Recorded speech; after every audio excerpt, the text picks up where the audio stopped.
daerah aliran sungai merupakan salah satu jenis lahan basah yang kaya akan nutrisi.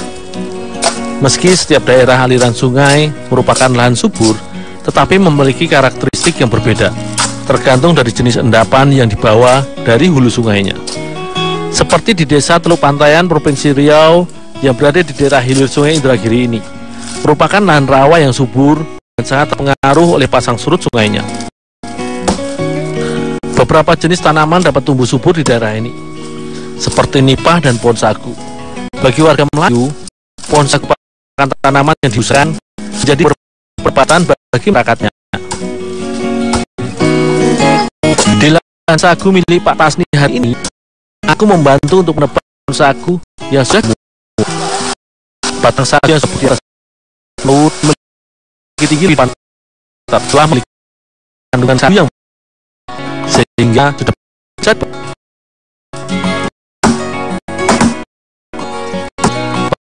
Batang sagu selanjutnya dibagi menjadi beberapa potongan agar mudah diangkut ke lokasi pengolahannya. Satu batang sagu bisa dibagi menjadi 7 tual. Semakin tua batang sagu, maka semakin banyak tual yang didapat.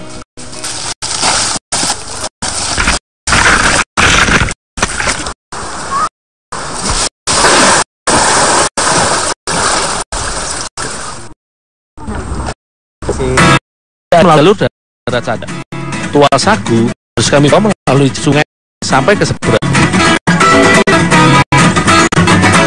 Untuk memudahkan membawa tual sagu, maka pada setiap potongan sagu dibuat lubang yang berfungsi sebagai pengait untuk memasukkan tali tambang yang akan menyusun rangkaian batang sagu hingga berjajar rapi.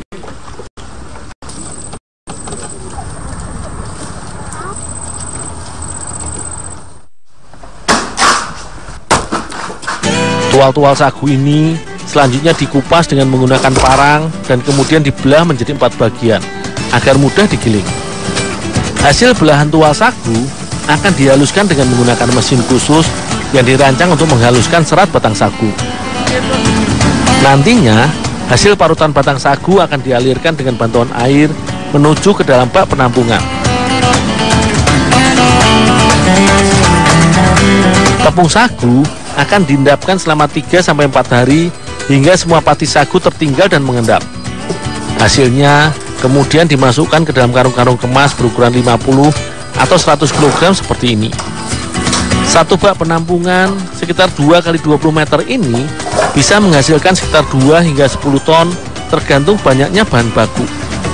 Sebagian sagu basah dari pabrik aku bawa ke rumah Datuk Matar untuk dibuat menjadi makanan lezat khas Melayu, yaitu sampolet.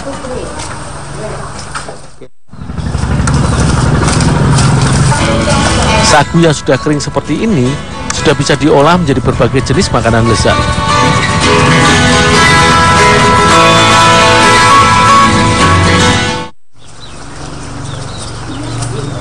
Sampolet merupakan salah satu jenis masakan Melayu yang berbahan baku sagu basah yang dicampur dengan beragam jenis daun-daunan segar. Daun jambu, daun kedondong, kangkung, daun paku, hingga daun susupan kemudian diiris kecil-kecil. Selain sayuran, beberapa jenis kerang dan udang juga bisa ditambahkan sebagai pelengkap sampolet. Sebagai bumbu, maka digunakan rempah-rempah yaitu cabai, bawang merah, bawang putih, dan digiling halus.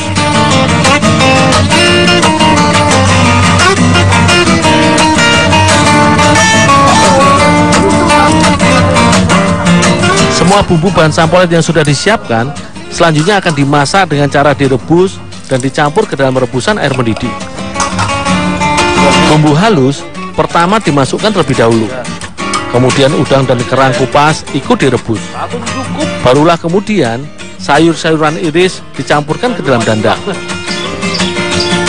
Setelah semua bahan dan bumbu penyedap masuk, barulah sagu cair ditambahkan dan diaduk bersama semua bahan lainnya. Pengadukan harus dilakukan terus-menerus agar sagu tidak menggumpal. Masakan sampolet sekilas mirip papeda yang biasa dikonsumsi masyarakat Indonesia Timur. Hanya saja sampolet ini seperti bubur di mana bahan tambahan dicampur langsung bersama sagu. Sedangkan papeda biasanya dimasak tanpa campuran apapun. Tetapi saat dinikmati, barulah ditambahkan dengan kuah kuning.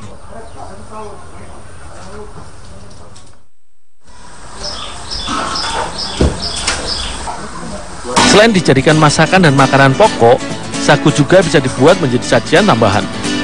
Salah satunya kue ular-ular, yang oleh masyarakat Melayu Indragiri disebut kudapan yang manis yang diberi kuah gula merah dan ditambah es.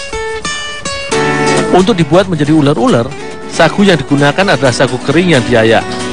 Pengayakan akan memisahkan kumpulan sagu yang besar dengan yang halus dan menyaring sisa kotoran.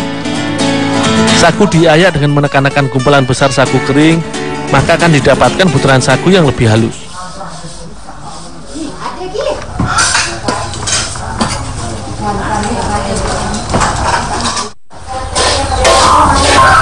Selanjutnya, sagu yang sudah halus ini disangrai hingga matang. Saat disangrai, tepung sagu harus terus dibolak-balik agar tidak gosong.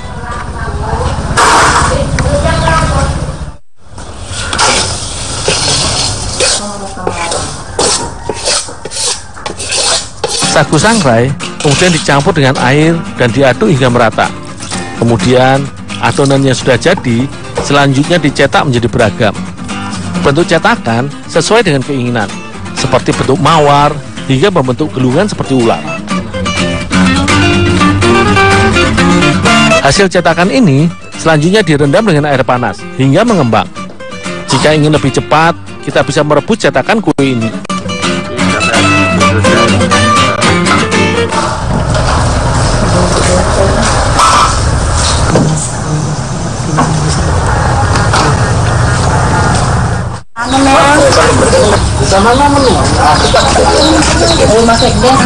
Kudapan manis ular-ular pas disantap bersama kuah yang terbuat dari gula cair.